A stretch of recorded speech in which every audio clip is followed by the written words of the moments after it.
Okay, I am discovering that a midday call from your contractor is never a good thing.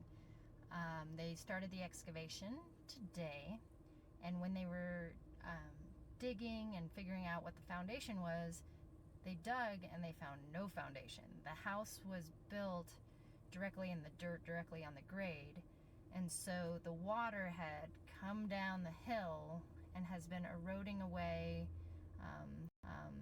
the wood and everything underneath there.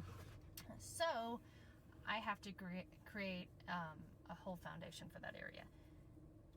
My issue right now is if the county can grant me a variance, which means yes, you can still build the house close to the water, even though a lot of it's being built from scratch.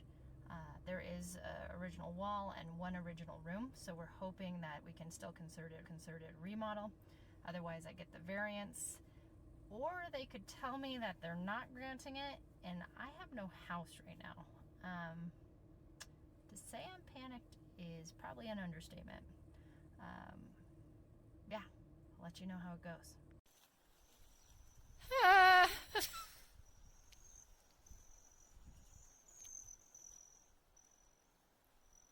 Love paying a mortgage on this.